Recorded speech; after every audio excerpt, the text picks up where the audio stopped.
protection of the nation from foreign terrorist entry into the United States. That's big stuff.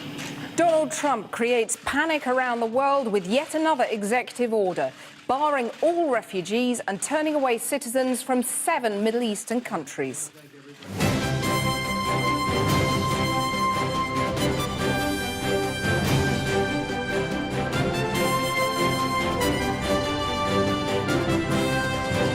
After being taken in hand by the American president, his new friend Theresa May can't find the words to condemn him. Well, the United States is responsible for the United States policy on refugees. The United Kingdom is responsible for the United Kingdom's policy on refugees. Good evening. Donald Trump's 13th executive order is his most controversial yet, ensuring that with a flourish of the presidential pen, refugees from around the world and anyone arriving from 7 largely Muslim countries are officially persona non grata in the United States. It's caused immediate consternation around the world, with reports of travellers with visas being detained or turned away.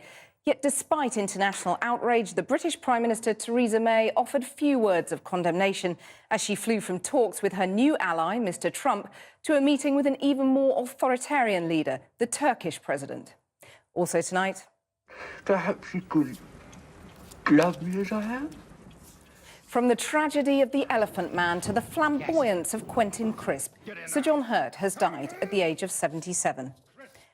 Oscars not so white at last, as Moonlight, a film about a young gay man growing up in poverty, is nominated for 8 Academy Awards. We talked to its director about the inspiration he drew from his own turbulent past.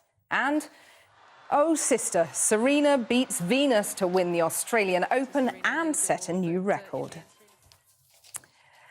So President Trump's executive order closing the nation's borders to refugees was put into immediate effect overnight. Refugees who were mid-air when the order was signed were stopped and detained at US airports, prompting legal challenges. Mr. Trump's order suspends entry of all refugees to America for 120 days and refugees from Syria indefinitely. And it blocks all citizens from Iraq, Iran, Syria, Yemen, Sudan, Libya and Somalia for 90 days. The president's claim he's acting in the interests of national security is widely disputed. Our international editor, Lindsay Hilsum, reports. Give me your tired, your poor, your huddled masses yearning to breathe free. Not anymore. From foreign terrorist entry. Not under President Donald Trump. His executive order signed yesterday bans Syrian refugees indefinitely and temporarily anyone from 6 other countries, allegedly to protect national security. We will never forget the lessons of 9/11, nor the heroes who lost their lives at the Pentagon. They were the best of us. We will honor them not only with our words, but with our actions, and that's what we're doing today. 15 of the 19 9/11 bombers were from Saudi Arabia, the others from the United Arab Emirates, Egypt and Lebanon. None of these countries are included in the executive order. No nationals of the countries cited by the president have killed Americans in terror attacks in the US in the last 40 years. The ban was immediate. Iranians, Yemenis and others who were in the air when the order was signed were held at US airports on landing. Having a green card US residency is no protection. Syrians who had been granted entry and are currently waiting in camps in Jordan, Lebanon or elsewhere are stuck, and family reunion is now impossible. I need to save them, but they're not letting me. I mean, every day I wake up on a phone call, and I'm afraid to hold that phone because I don't want to hear like, oh, you lost a brother, or you lost a sister, or you lost someone. I can't do it anymore. President Trump says he'll make an exception for Christians. Do you know, if you were a Christian in Syria, it was impossible, at least very tough to get into the United States. If you were a Muslim, you could come in. But if you were a Christian, it was almost impossible. That's not true. About half of those accepted into the US from Syria have been Christians. The president's new orders are likely to be challenged by immigration lawyers on grounds of religious discrimination against Muslims. In the last hour, lawyers secured the release of an Iraqi who'd been held at Kennedy Airport in New York. He had a valid visa after working as an interpreter for the US military in Baghdad. First of all, I want to thank the people that take care of me and they support me. And they leave their family, their business, and come to support me. This is the humanity. This is the soul of the America. The soul of America. Who knows what that really means in the time of Donald Trump? Well, Lindsay joins me now from Washington. So, Lindsay, can these temporary bans become permanent, do you think? It's possible, but it's certainly going to be challenged. It's going to be challenged, first of all, legally, possibly all the way up to the Supreme Court, because some immigration lawyers are saying that this discriminates on religious grounds, and that is against the Constitution. They say that everybody with a green card from the countries involved, well, that will be taken on a case-by-case basis. But some lawyers are likely to argue that those green cards give the people the right to be here. They've been granted those visas.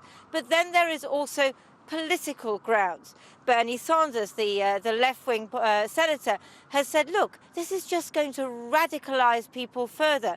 David Miliband, the head of the International Rescue Committee, has said the same.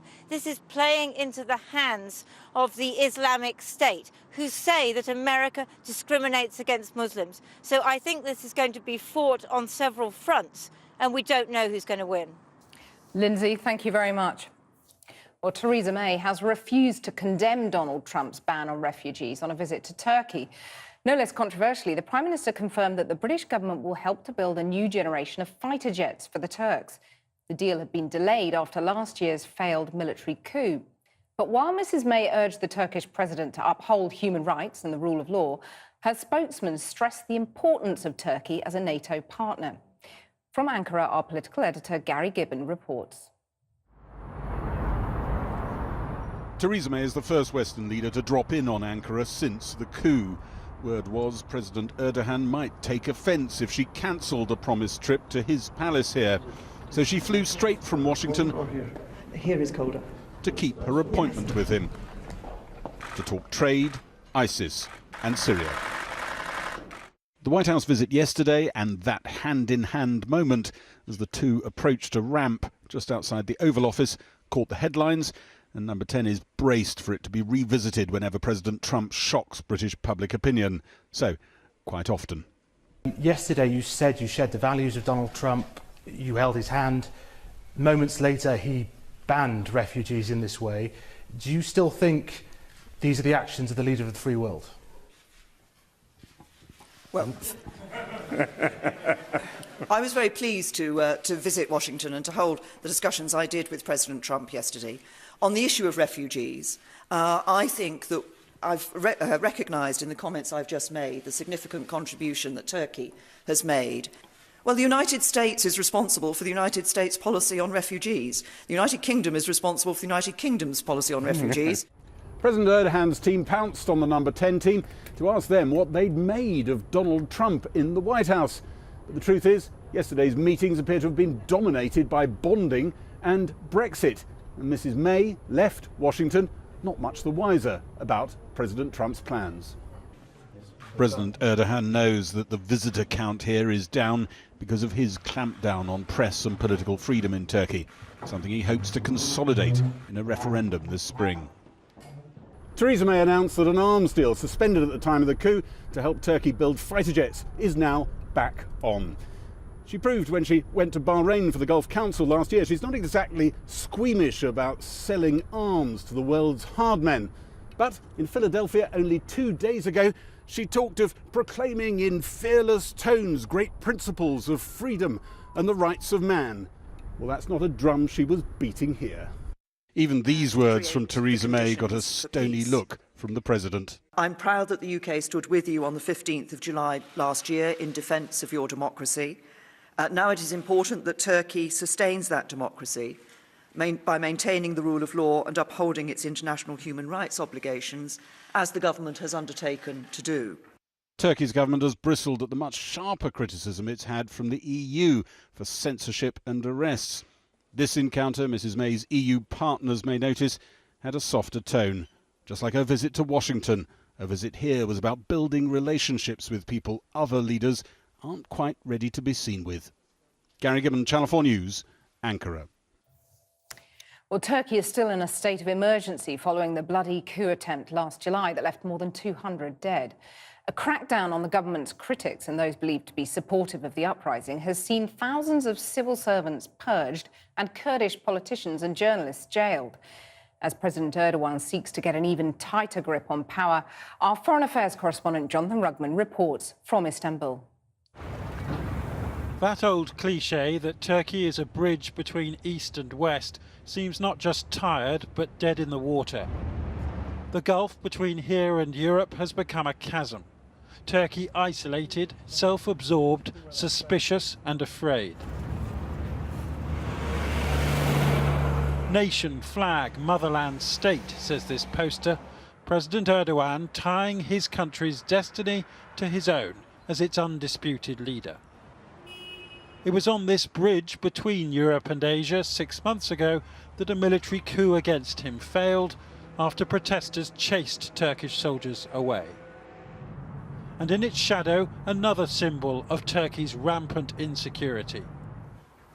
The Reyna nightclub, where 39 people were shot dead and dozens injured by an ISIS gunman on New Year's Eve. The seasonal decorations are still hanging here awkwardly. As ISIS is driven from Syria and Iraq, this is its all-too-convenient battlefield next door. More than 400 people have been killed in terrorist attacks in Turkey in the last 18 months. President Erdogan has argued that the best way of stopping this chaos is to give him more power.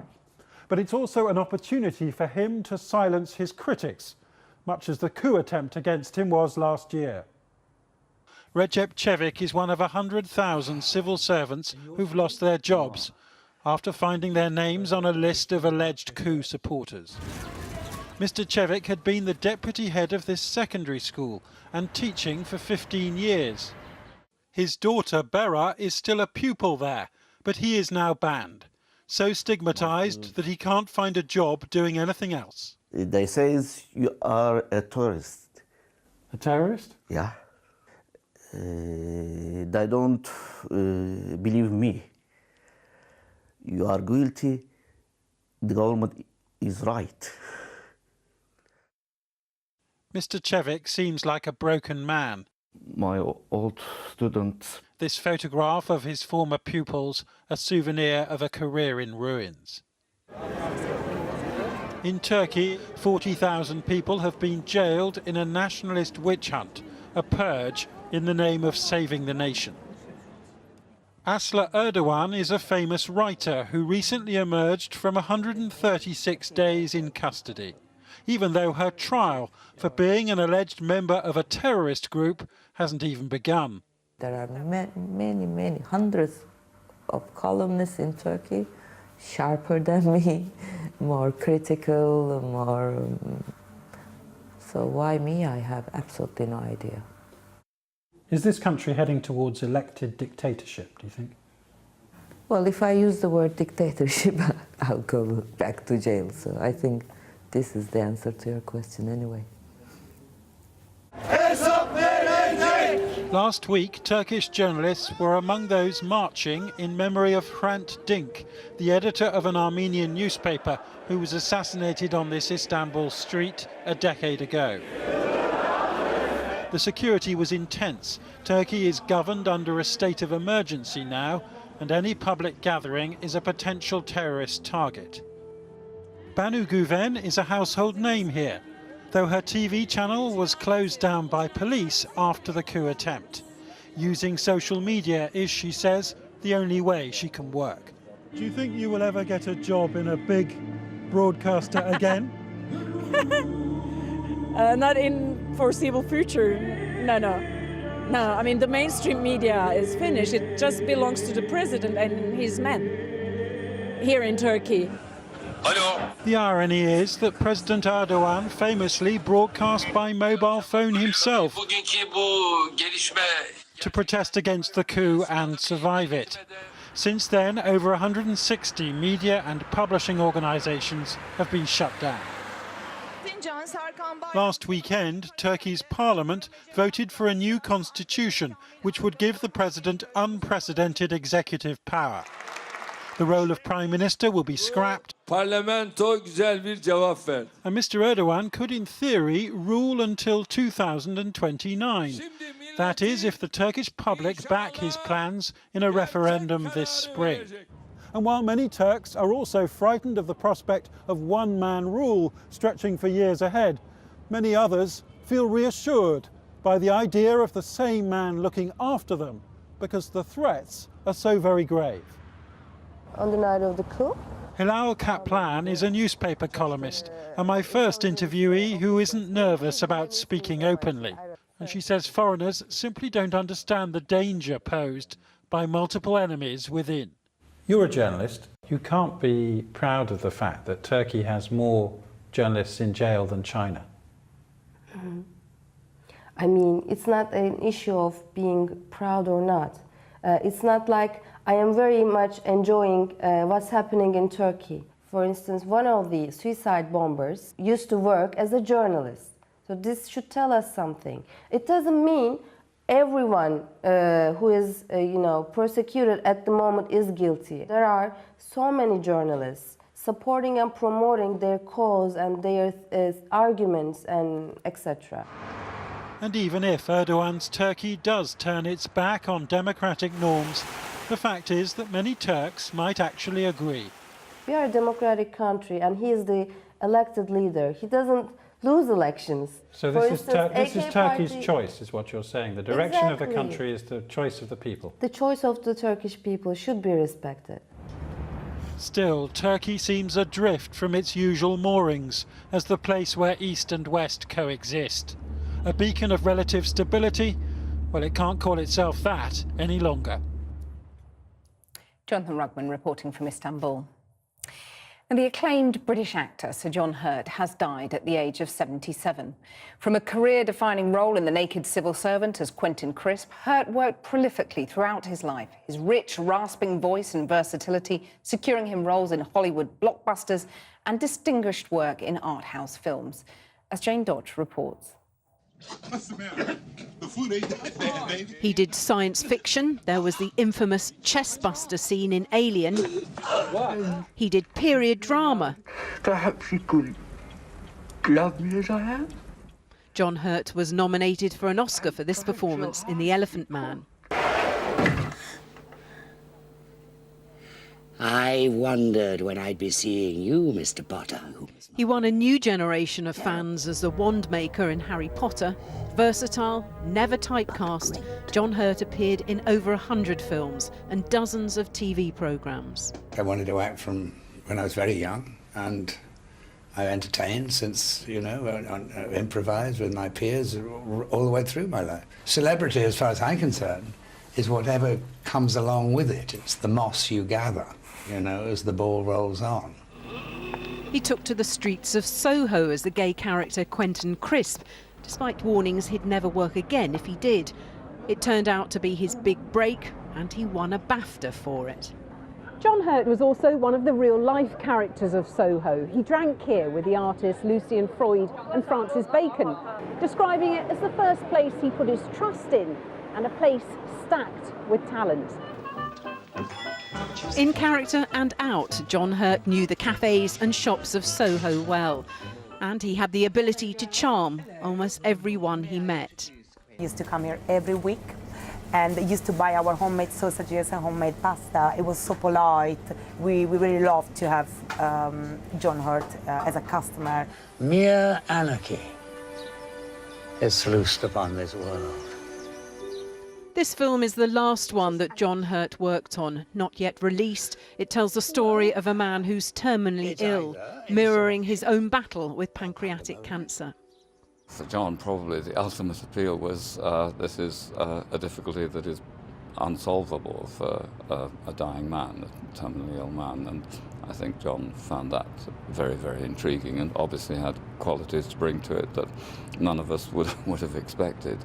In a statement, John Hurt's wife Anne Wynne said he touched all our lives with joy and magic, adding, "It'll be a strange world without him." So John Hurt, who's died at the age of 77. Let's take a look at the sport then. And Serena Williams has won the Australian Open, beating her sister Venus in a straight-set win. It makes her the most prolific Grand Slam winner of the Open era in women's tennis after claiming a record-breaking 23rd major singles title. Our sports reporter Jordan Jarrett Bryan watched the action. Venus is the older of the Williams sisters, but Serena's shadow of a historic 23rd Grand Slam hovered large. Someone in the family was going to be feeling blue. Serena was showing no mercy, breaking her sister in the first game. But Venus broke back as Serena lost the lead and her temper. But she soon composed herself. The first set was hers. Venus, a 7-time Grand Slam winner, was hitting hard, but Serena wasn't going to be beaten. There was a cheer of encouragement for every point Venus earned. But this match was going only one way. Serena Williams has now passed Steffi Graf and only one slam away from becoming the greatest and most decorated women's tennis player of all time.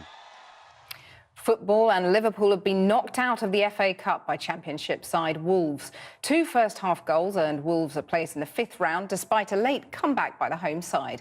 Here's Jack Taylor. Liverpool have lost twice in the last 7 days, and a bad week soon became a whole lot worse. Richard Stearman giving Wolves the lead after just 50 seconds. A poor start to the year has left Liverpool's manager under pressure, and that pressure increased shortly before half-time. A lightning counter-attack finished off by Andreas Weimann. Facing a second cup exit in just 4 days, Liverpool improved in the second half, but Wolves continue to pose a threat. Bodvarsson denied by a point-blank save. Liverpool finally found a breakthrough 5 minutes from the end. Divock Origi smashing his side back into the match. Despite Liverpool's late rally, Wolves held on for a deserved victory. Final score, Liverpool 1, Wolves 2. In today's evening game, Southampton are playing Arsenal at St Mary's. Arsenal took the lead after just 14 minutes when England forward Danny Welbeck finished off a slick move. Welbeck got his second soon after, and he set up the third for Theo Walcott. In the second half, it's currently Southampton 0, Arsenal 3. In today's other matches, non-league Lincoln produced the shock of the competition so far, beating the Championship's top side Brighton. League One Oxford defeated Championship side Newcastle. Tottenham survived a scare to beat League Two Wycombe. There were also wins for Chelsea, Blackburn, Burnley, Manchester City, Middlesbrough and Huddersfield. Now, it's a year since the Oscars So White controversy, when no actors of colour were nominated for an award. Now there's Moonlight.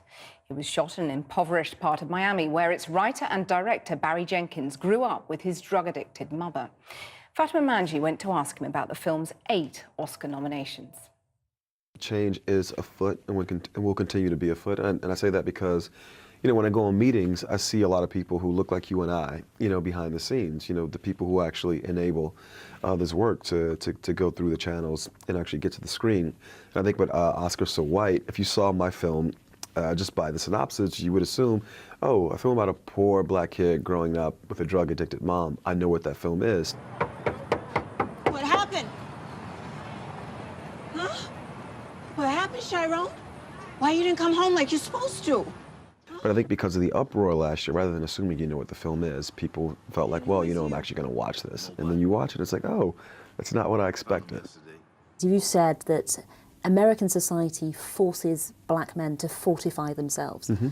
What did you mean by that? We're getting into the weeds, but it goes back to the history of African Americans or black people in America, which is We were brought over as slaves and placed into bondage. And I think when we obtained our freedom, I think for black men, you had to be extremely masculine because there was always the threat that the freedom would be taken away from us. So I think the performance of masculinity by necessity in the black community has always been, in some cases, a matter of life and death, you know, a tactic for survival. Just seeing two young black men talking about what makes them cry, exploring their sexuality, that is still unusual.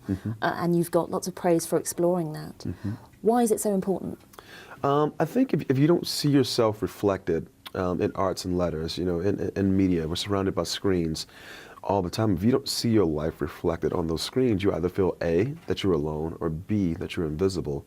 So I do think it's important to bring these conversations to light, bring these acts of kindness, these gestures of nurturing amongst black men to light. Thinking about the real life characters like yours, a young black man growing up in poverty, struggling with sexuality. In the era of President Trump, is life going to become more difficult for those young men? I think so, but I think people are going to pay more attention, and so whatever difficulty is created, I think it's going to be met with action, you know, political action. You seem positive. Are you afraid in any way? I'm a glass half full kind of person, and again, we had the inauguration and we had all this mess about crowd sizes and things like that, and then we had a legitimate crowd that was protesting the new regime. Also, 3 million more people voted for the other candidate, and so I am hopeful. Moonlight is a very personal story for Barry Jenkins. The mother of the lead character is a drug addict, just like his own, and the story is set in the predominantly black neighborhood where he spent his own childhood, Liberty City in Miami. The world I grew up in was exclusively black, and so the world of this character was always going to be exclusively black, even though segregation is illegal through you know, zoning laws, you know, and loan practices, you know, self-segregation occurs. And so in the world I grew up in, not that it was illegal for white people to be around, there just were no white people in the neighborhood I grew up in, so there were no white characters in the film. What you looking at me like that for? Although the film has been critically acclaimed and widely praised, Jenkins says he did receive some hate on Twitter when the trailer was first released. I don't know what it feels like to walk down the street holding another man's hand and have people aggressively hate you simply for holding someone's hand. I think in some ways I got to feel a little bit of what that's like. It's not just stereotypes of black and gay men that he wants to challenge. While Moonlight explores the harsh realities of bullying, addiction and poverty, it's also deliberately slow in pace and beautifully shot. I didn't want to create one of these stories that reinforces the aesthetics of miserableism. You know, I think when you grow up as a child, you normalize your conditions. You contextualize the world you live in, and life was tough. Yeah, sometimes we didn't have food to eat, but it was always surrounded by beauty. Moonlight director Barry Jenkins talking to Fatima there. We're back tomorrow at the earlier time of 4:30. Until then, that's Channel 4 News. Good evening to you.